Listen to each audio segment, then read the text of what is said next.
Believe it or not, Christopher Nolan's The Odyssey didn't use as much CGI as it might seem. Almost everything in it is practical. Hello there, and welcome behind the scenes of The Odyssey.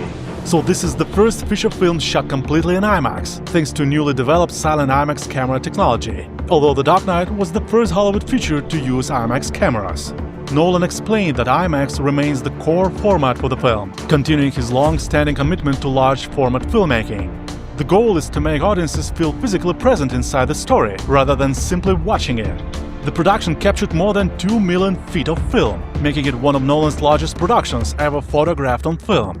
Despite having access to many lenses, Nolan revealed that most scenes in The Odyssey are filmed using 50mm and 80mm lenses. Instead of zooming in on subjects, Nolan prefers physically moving the camera. This technique helps create a more realistic sense of space and scale. Actors had to adjust to IMAX film magazines lasting only around 3 minutes before needing to be replaced. The large soundproof housings around the IMAX camera made it difficult for actors to maintain natural eye contact, because it extended several feet around the lens. To help actors perform naturally, the crew designed a multi-mirror setup that reflected each actor's face into the correct eye line, allowing performers to look directly at one another, even with the enormous IMAX camera between them. So the mirror system made performances feel completely natural. Christopher Nolan preferred keeping the momentum on set. Instead of stopping production for long discussions, Nolan believed actors often perform better when they avoid overanalyzing a scene and simply commit to the moment. Also, he used humor to relax actors before important scenes.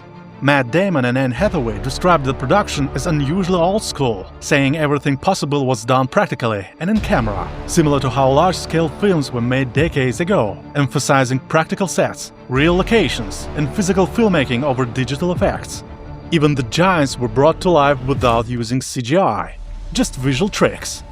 Real locations were essential to the movie's visual style. The production traveled to multiple countries to recreate the world of ancient Greece.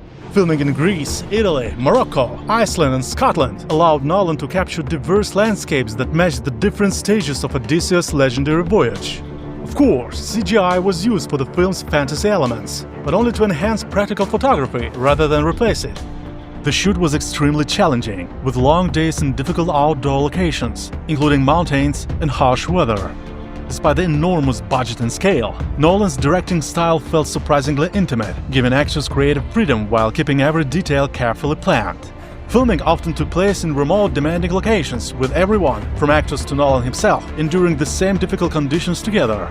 Actually, Nolan remained positive even while filming in freezing weather and difficult terrain, setting the tone for the entire crew. And the last but not least, Nolan personally assembled one of the biggest casts of his career. Well, that's all! Thanks for watching, please like, subscribe, watch more videos, and see you next time. Take care!